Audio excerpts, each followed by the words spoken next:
a bad hand. We don't have a black land, but yeah, hopefully we can get it.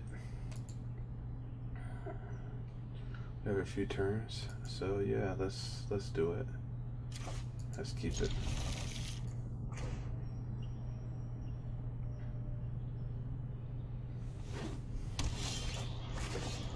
I think we're going to Growth Spiral first instead of Leaf Conjurer, because green doesn't really help us, even though having the body mate. Ooh. Yeah.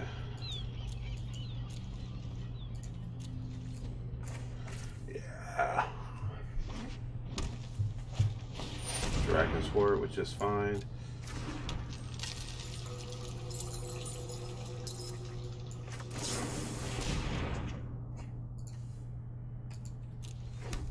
Alright, so they're going to probably burn us if we do this. So we're going to throw out this, hope that it survives, which I doubt. Risen Reef never really survives. And then hopefully we can Leaf Conjure it. Or we can Yarok. Yarok is what I would like to do.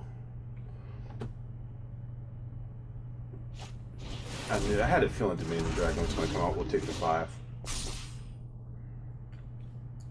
We'll take the 5. That's fine. Ooh, yes. We'll take that. And we will put out a Yarok. That would gives us. And we'll take that. Alright. So I'm sure he's going to kill our Yarok, but we have another one, which is a positive. Next turn, Dratha doesn't help us. Maybe Nissa?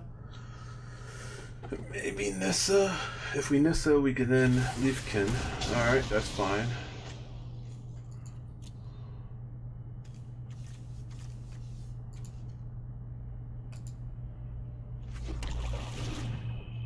We expected that. We need to be able to take that.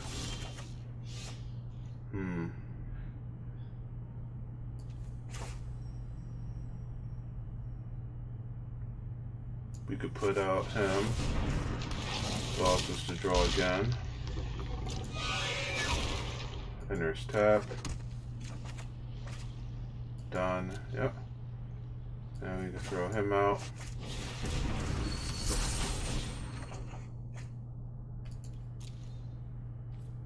And then we get Hydroid Crisis next round. Do we need a land? We don't need a land. I'm good with that. We'll attack for 1. Why not? So we'll Hydroid Crisis next turn. Or maybe we'll Nissa and then Hydroid. Let me see. 1, 2, 3, 4, 5, 6, 7, 8, 9, 10.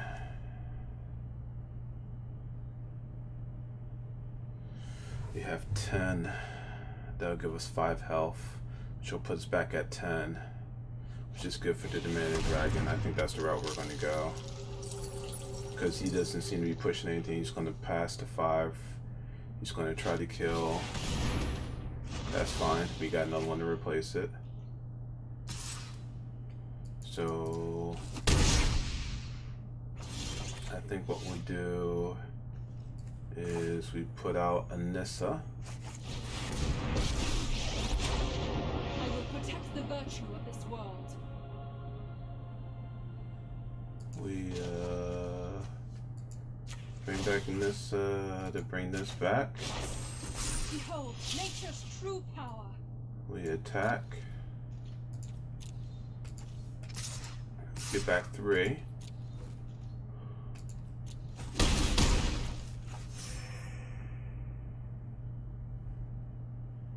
And then we can do it. We do this. We throw this out. We draw some more cards.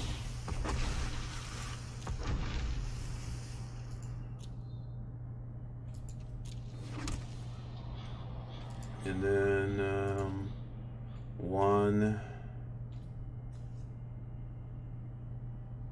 So that's 2, 4, 5. Whoa.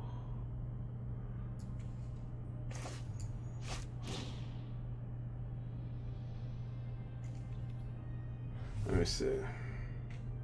Yeah, we'll do that way. That way we have a blocker.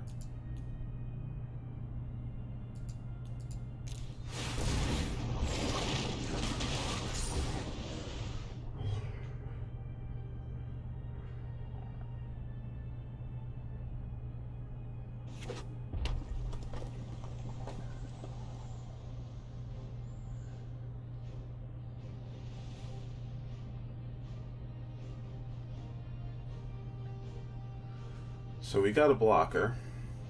We could sacrifice anything. I don't mind that. That's fine. We'll sacrifice. Don't want to sacrifice land. Let's sacrifice the Leaf King because we got another one.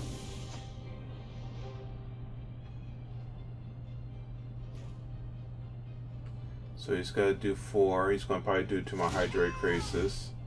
Oh no, he didn't.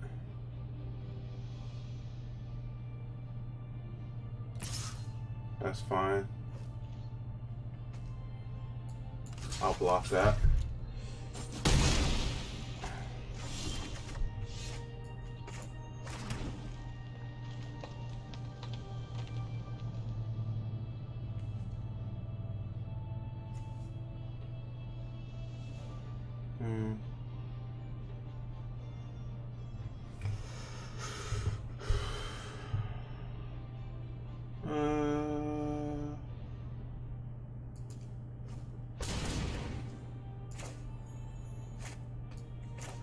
Bring this up for that.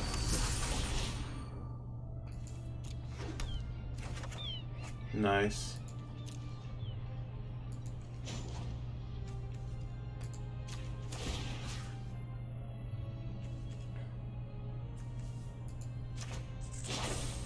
Be wary of the ground you walk on.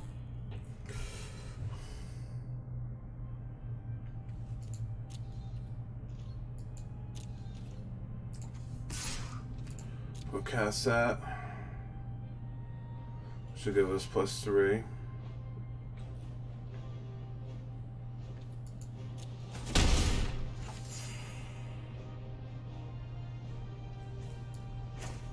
And then we will cast Madrotha.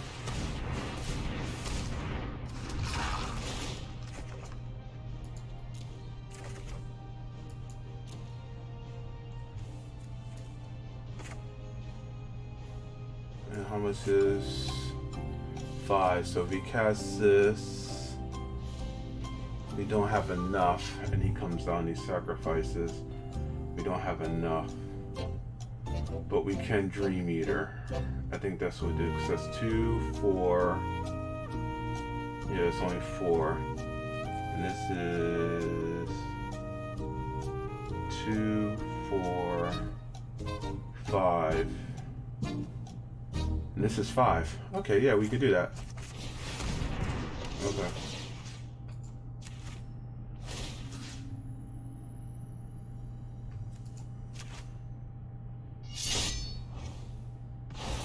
We don't want to take both of them. Oh, actually, we will take both of them.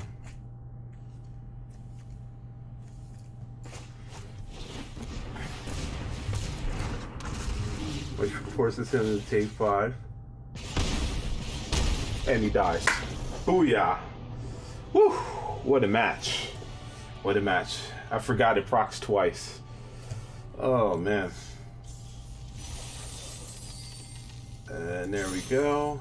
And let's take a look at our Yarok Sultai. I didn't even realize we had game at that point, but we did. That was our Yarok Sultai deck. As you can see, Yarok is permanent. Allows triggering abilities to trigger twice. I wasn't even thinking about it. He didn't have any creatures. By taking both, it causes him to lose 10, and that was match. But then also looking at our deck, we have 4 Leafkins, which allows us to get double mana.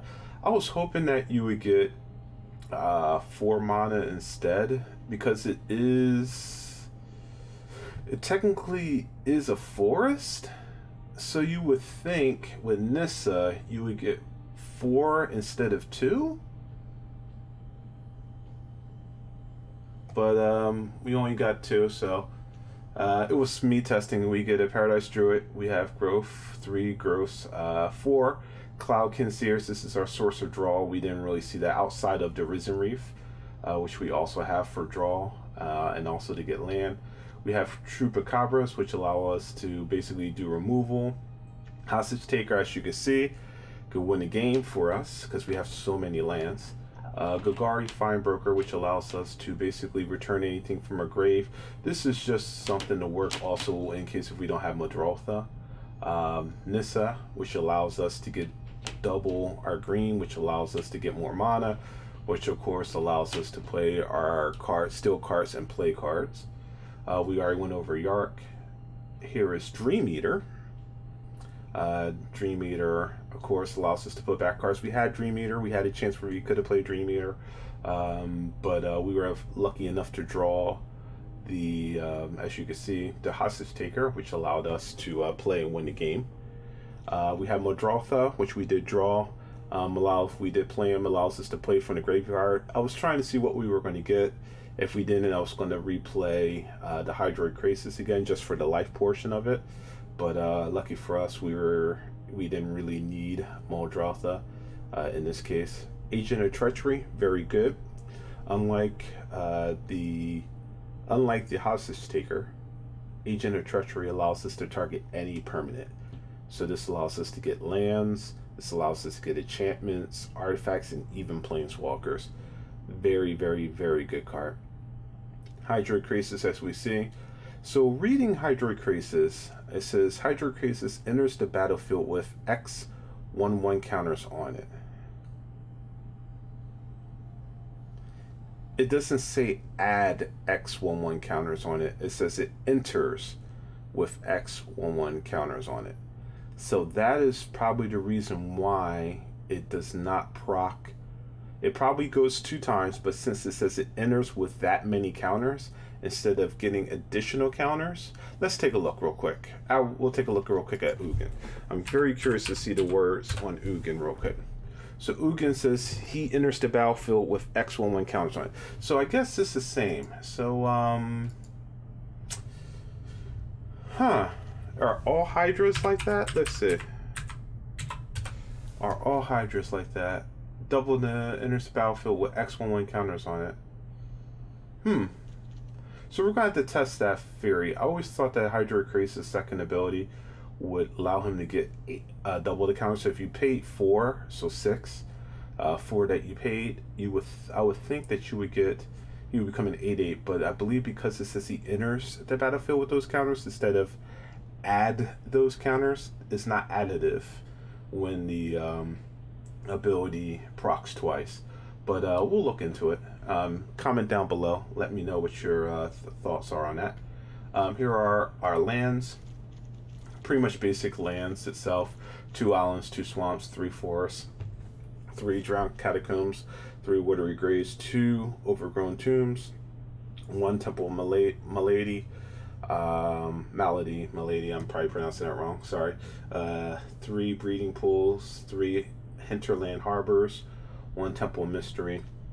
And even though we didn't get it, our Field of the Dead, which allows us to generate a lot of tokens too, also working with the Reef allows us to, and Yarok allows us to generate a lot of tokens that could help us out too. So this is pretty much the Yarok Sultai deck. I was starting to think about what I was going to play in the sideboard. This is by no stretch of the imagination anything that we need. I do like Leyland Anticipation to be able to cast spells as though they have flash. I think that's good in some situations, and we may want to add that into the sideboard. And definitely Leyline of the Void, because the Bones for Blood decks are very big. So there's 2 big decks that we're seeing, and it's Simic Flash, using the wolf, and then it's bones for blood, which is typically a Rakdos deck, but you can see other color formations of it. I'm seeing a lot of those decks, and because our deck doesn't really run a lot of removal, those decks could definitely be problems. I mean, we have Dream Eater to handle. Dream Eater's mainly there to handle a lot of the artifact and enchantment and, you know, planeswalker type issues, you know, just to remove it for at least 4 turns so you could do what you need to do. But for the most part, our only removal is Chupacabra, and that's only for creatures. And then our other removal is Hostage Taker, which is taking creatures, and then Agent of Treachery, which is could take anything. But of course, if you have a Tristani, you're going against anything with Tristani, you're going to run into an issue, and those creatures are going to go right back to them. So, and we have no way of dealing with Tristani outside of maybe a Dream Eater or a Chupacabra. So, in those rare cases, I think that's where Leyline Anticipation may come into hand. To be able to help with those type of decks, because then you can play it on flash, kill it on their turn, and then and secure keeping basically all the creatures you stole. But that is the end of our episode. This was Yarok, Sultai. This is my first run at it. Just went in and said I like the Yarok card. I wanted to build a deck after it. I used his colors, and this is at least the first thing I came up with. I'm sure there's other things you could put in to refine it and make it a little bit better to handle more of the cards in the meta. Once again, we don't have a lot of removal, and we probably would need something, find something in one of the 3 colors that will assist us with life. I think that's the next big thing, because I haven't had a chance to really go against Mono Red. I'm very curious how it works, because Mono Red can definitely remove a lot of your early ramp with Leafkin. Not so much as Paradise Druid, but definitely with Leafkin. But that's why we also run Growth Spiral. So we'll see. Maybe I'll run something like Gifts of Paradise or something else that will allow me to get back life, and also can proc off of Yarok's multiple running of that trigger effect. But until our paths cross again, remember, keep gaming, stay safe, peace.